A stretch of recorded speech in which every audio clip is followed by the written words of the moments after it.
All right, guys, it's here. I got the Nikon ZR, depending where you're from. And I feel like this is the most exciting camera that's come out this year. And so I bought this camera because I didn't really have a lot of time with it when I did my first hands-on impression video with it. And since I did that video, I haven't really stopped thinking about it. I've been so intrigued.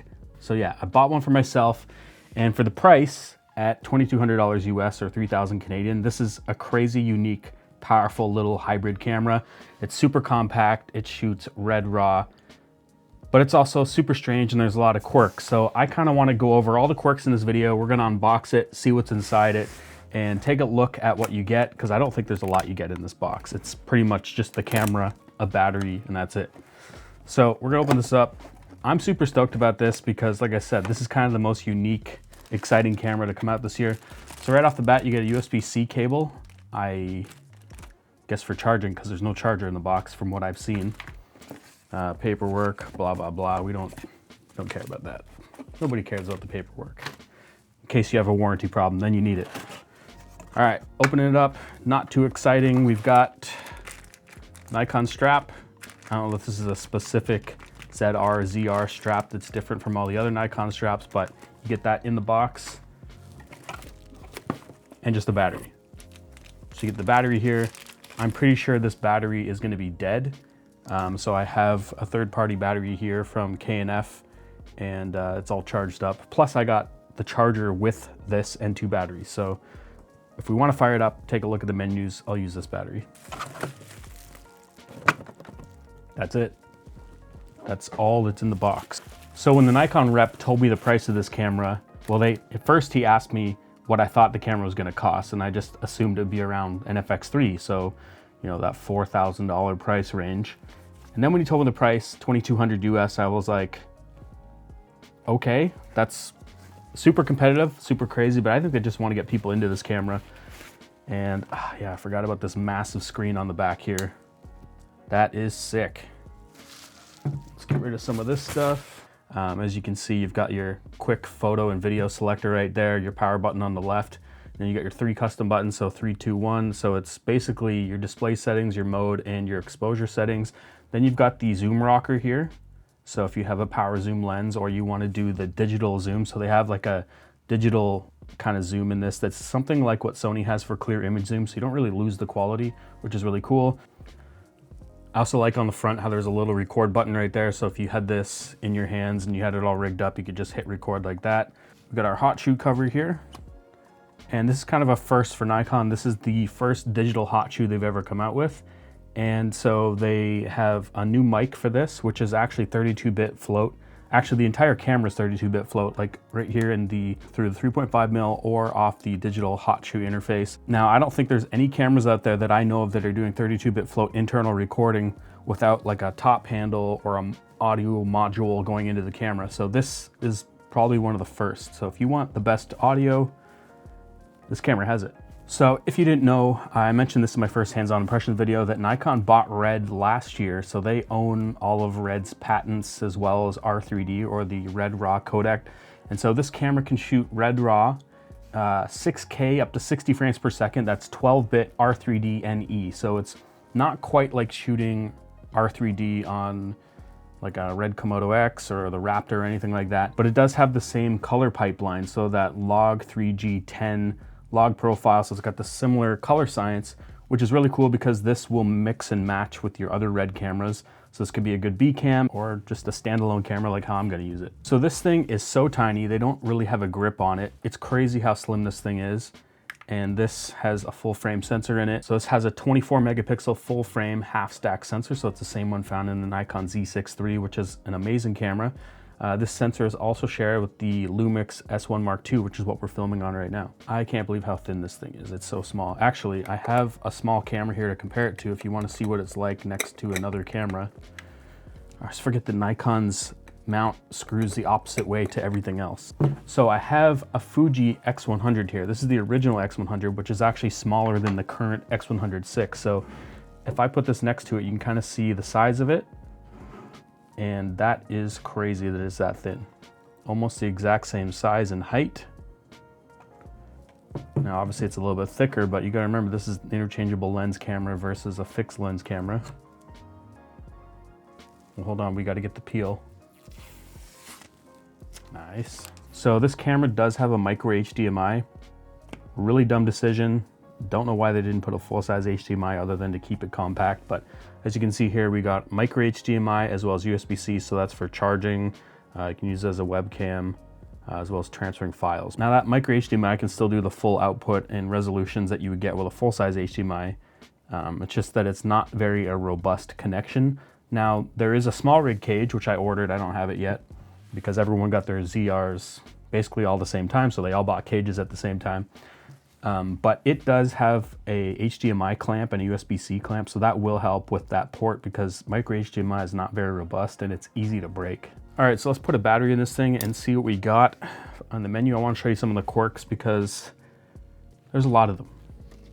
Oh yeah, that reminds me, the CF Express B card slot is in the bottom of this camera, and that's also with the micro SD card. So this is a dual card slot camera, technically, but you can only write like your proxies or H.265 stuff to that micro SD card slot. If you want to get the full recording out of this thing, you gotta use the CF Express B card slot. Actually, I should put a card in it too. Shout out Lexar, they sent over a couple cards, and these are the silver CF Express B cards. 3600 megabytes read, 3000 megabytes a second write. So these cards are gonna be definitely fast enough for anything that I want to shoot in terms of raw video. By the way, I gotta give, again, a big shout out to Lexar. They've been awesome for us creators, working with us as well as sending us stuff when we need it.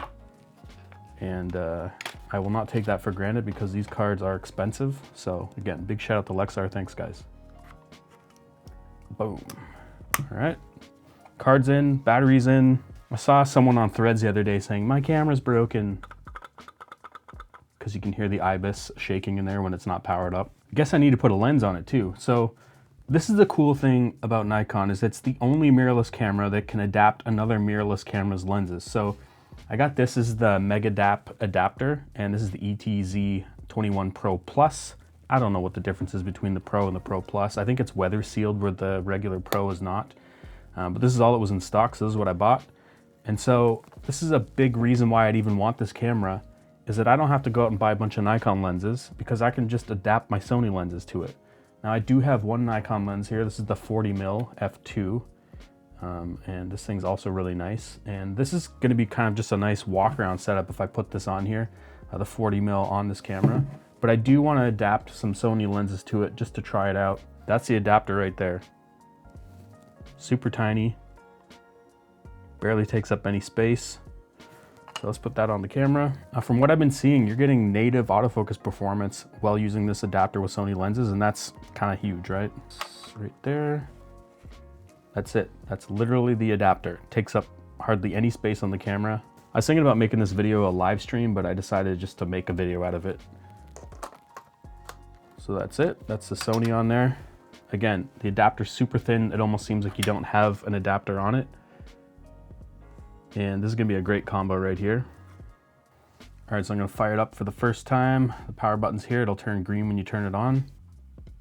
It's already on. So right there, if you wanted to treat this like a red cinema camera, nothing is this fast in the red lineup. Like if I had the Komodo X, it would still be booting. It's still booting right now. This thing's already done. We're already shooting. I freaking love this screen. It's massive. Now I should hook this up so I can screen record it so you guys can see what we got here. I feel like I'm making a live video right now. I'm not gonna cut any of this stuff. Micro HDMI. I hate micro HDMI. See how flimsy it is? Yeah, we don't really want that, but I don't have a choice. This is what we get with this camera. All right, so I'm screen recording the menu now so you can see what we got on the display here. You've got this option here that brings up kind of your quick adjustments for exposure and stuff. So you got peaking, grids, your level, zebras, gamma assist, and then down here you got autofocus stuff, and you can click out of that. And then you've got your main menu here, which is this one. Now this is something I wish they would change with the menu. They should have like in video mode only video settings and in photo mode only photo mode, because right now I'm looking at all the photo options while I'm in video mode. But if we go down here to recording, We want full manual control, video type. This is where this camera's crazy. It has so many options. So you've got NRAW 12-bit, R3D NE 12-bit, you got ProRes RAW HQ, you got ProRes 422 HQ, you've got H.265, and then you got H.265 8-bit and H.264 8-bit.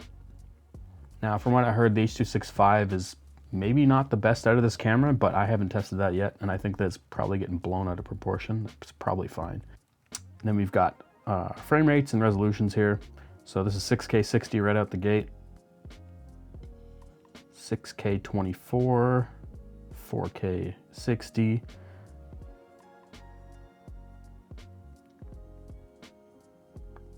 Now, if you want to do 4K 120, it crops into a Super 35 or a DX crop. You still get 4K, but this is 4K 120. Super weird because the Lumix S1 Mark II can do full frame 4K 120 frames per second. Same sensor. It's kind of an odd camera, and we'll talk a bit more about some of the weird quirks in this camera. One of them actually I heard is that it doesn't do 1080p 24 frames per second. Okay, so it's the ProRes 422 that you don't get 1080p 24 frames per second. It just goes down to 50 frames per second or 60 frames per second. I get why people might complain about that if they just want to use ProRes, because ProRes is really nice to work with. But if you want that, I guess you got to go to H.265, 24 frames per second. So I saw people complaining about that online, and it's not that it doesn't have 1080p 24 frames per second, which I don't know why anyone would be shooting 1080p unless you're trying to record like an event that's running for like 10 hours. So you don't have massive file sizes, so then you would just use H.265. But maybe they don't like the idea of using H.265 because people say it doesn't look as good, so we'll see. But I think that if I'm shooting my YouTube videos, most of the time I'm gonna be in 4K 60.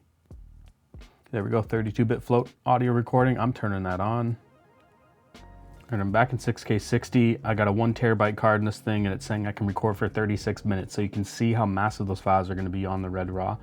Now, one thing is when I put it to 24 frames per second here, we now have 1 hour and 29 minutes. And for some reason, my screen recorder stops when I switch it to this mode, but you can see here on the overhead camera that we're at 1 hour, 29 minutes with 6K 60 R3D. So that's not too bad. That kind of reminds me of shooting with a Red Komodo, honestly. There is technically no ISO button on this whole camera, but you can access it from this. And most of the time you're not really changing your ISO, especially if you're shooting and using it like a cinema camera. You're just gonna leave it at 800 ISO because that's what you kind of wanna monitor your exposure levels at. Now this does have a dual base ISO, and I think it's 800 and 6400, which is literally the sweet spots. Like 800 and 6400, like I rarely ever shoot over 6400 ISO. And if I have to, it's nice that that's the second base ISO. That's awesome. The aperture works on the lens still. Everything's good there. Now, one thing you're probably noticing is that there's no gamma assist on here, so we got to turn that on. And this is one of the quirks, is that you can't map a gamma assist to R3D and turn it on and off with a custom button. You actually have to do it in the menu. And another thing that's super quirky with this is that you actually can't do focus peaking when you have gamma assist turned on with R3D. So there's so many weird quirks I gotta fix about the firmware. So I just turned on focus peaking. We're in R3D with gamma assist and I see no focus peaking.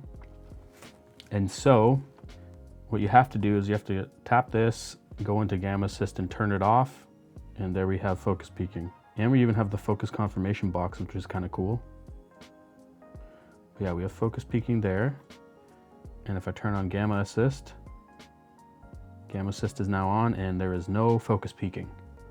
So that's super frustrating, and then you'd have to use a monitor in order to actually use focus peaking, but that defeats the purpose of having this nice big monitor. But I guess having this nice big monitor makes it easy to actually see your focus without focus peaking. So that's so far the biggest quirk that I've seen on this camera, unfortunately. And I think a lot of people are gonna be mad about that. So I have a feeling they'll fix that with a firmware update. They have to. So even though this is a filmmaking cinema camera, I kind of love the idea of having this as a super tiny full frame photo camera as well, because it basically is the Nikon Z6 III in this tiny little compact camera. So basically Nikon just made kind of like what Sony did with their A7C line, like a small compact version of that camera. So it's got pretty similar photo specs The only thing is it doesn't have a mechanical shutter, which could be a problem in different shooting scenarios. But yeah, I don't plan on replacing any of my Sony cameras with this. Like my A1 Mark II is still my main photo camera. I just love shooting Sony for photo. But I feel like they're starting to lack when it comes to video stuff because of the competition moving forward with new stuff that Sony doesn't have. Again, we got this really nice 4-inch touchscreen, 1000 nits, super bright. So yeah, I feel like this camera is also gonna be really good on a gimbal. It's so light, small, and I also think it'd be great on like a drone, if you want to use it on a drone and have like that red look. So even the Komodo, which is Red's lightest, smallest camera, is still pretty heavy when you rig it out compared to something like this. This thing's super small and tiny, and SmallRig does make a cage for it. And the cool thing is that cage also has a grip, so it makes it a little bit more ergonomic to hold on to, but they were sold out instantly. So I'm still waiting on my order, but I have seen it. I have footage I can show you because I got to try that out when I did my first hands-on impression with the Nikon rep. And yeah, it made a big difference in terms of how that feels on this camera. So the other quirk on this camera is it has no fan. And they said it doesn't have too many issues with overheating, and a lot of people that did tests on this thing are getting like 2 hours in the sun with 6K 60 RAW and not having it overheat. So I did see an exploded version of this camera and what it looks like, and the entire thing is metal. It's some kind of magnesium alloy that has pretty solid passive cooling. Now I already feel it starting to warm up. It's not hot, but it's starting to warm up a bit. And so we'll see. I'll have to do some tests with that. But I think for most people shooting just random clips here and there at like 3 or 4 minutes at a time, not gonna have any issues. So yeah, when it comes to the quirks in terms of hardware, I already mentioned a few of them. Obviously the card slots on the bottom. So if you have this thing rigged out, kind of annoying to get the card out. There's a micro HDMI, which is not great. It's kind of small and fragile, and I guess if you put the cage on it, there is going to be a clamp for that. There's no grip for your hand. It's just a flat, square piece of camera. There's obviously a little divot here, and there is some nice grip on it, but it doesn't have an actual grip, so the cage will also help with that. No fan. We'll see what it's like when it comes to heat. And yeah, those are the main quirks about this camera. Outside of that, it's awesome. I love the simple layout. There's very little buttons on it. So one thing I'd love to have, we haven't talked about this yet, is open gate. This camera doesn't shoot open gate, which is kind of weird. The Lumix S1 Mark II, which is using the exact same sensor and what we're filming on right now, actually does have open gate. So it's maybe a processor thing, maybe it's a heat thing, maybe it can't do it. I'm not sure if they're gonna add it in firmware, because I feel like they could, but we'll see if that actually happens. They could just make a pro version of this that has a fan, has open gate, has a full-size HDMI, maybe more raw compression options. So we'll see. I have a feeling this is not the final Z cinema camera. They're gonna have something a little bit more pro than this, and that kind of makes me question what will they do. Maybe they'll have internal NDs and stuff. Maybe they'll make something that we've all wanted. So when it comes to the firmware quirks, there's a lot of stuff in here that we need to talk about. So first off, there's no anamorphic D-squeeze. There's no focus peaking when it comes to the gamma assist in Red RAW. There's no false color, which is weird, but there is, waveforms and stuff like that. And I'd love to see the traffic light exposure tool that Red has, because it's really nice for exposing for R3D. And it'd be cool if they had like an R3D LQ, like a lower quality version or a lower compression, higher compression version of R3D, so that we don't have to shoot the full thing and we could save some card space. Because I have a feeling that a lot of people are buying this to shoot Red RAW for the most part. I mean, that's kind of why I bought it. But it's really cool to see what Nikon's doing. They're trying to leave that whole potato meme behind and make something that's really cool and something different. And even their other cameras are coming out with, like the Z8 and the Z6 III are insane. If I was starting from scratch today about what system to get into, I might actually go with Nikon right now. And I feel like Nikon and also Lumix are kind of pushing the industry forward right now. Canon, Sony, and Fuji are kind of getting stagnant in my opinion. Obviously Sony has a lot to answer with. They haven't really come out with any of their big hitters yet. That'll probably be next year. So we'll see like the A7 IV, the Sony A7S IV if they decide to make it, and an FX3 Mark II, which again will probably leapfrog over all of these other cameras right now, and we'll see. We'll see where we're at. This isn't one of those, I'm switching to Nikon videos. I'm gonna use it in tandem with my Sony cameras. Because I still prefer shooting photos with Sony. And the cool thing is, like I just showed you, we've got a Sony lens adapter to this, so I don't have to go out and buy a bunch of Nikon lenses. I can still use my nice Sony lenses. I prefer Sony lenses just because of how compact and small they are. But yeah, stay tuned, get subscribed, because I will have a full review on this thing once I've used it on a couple shoots. And I'm kind of excited just to use it as a photo camera, like a walk around point and shoot camera. This is kind of the Sony ZV-E1 that I've always wanted. But yeah, I think that's it for this video. Let me know in the comments what you want to see from this camera, and I'm just gonna start shooting with it because I'm excited. This thing's gonna be fun. If you like this video, give it a thumbs up. If you dislike this video, give it a thumbs down twice. Don't forget to hit that notification bell. I'll see you guys in the next one.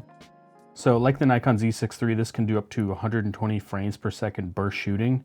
Now that is only in JPEG, that isn't JPEG and RAW, and it crops into a Super 35 crop, but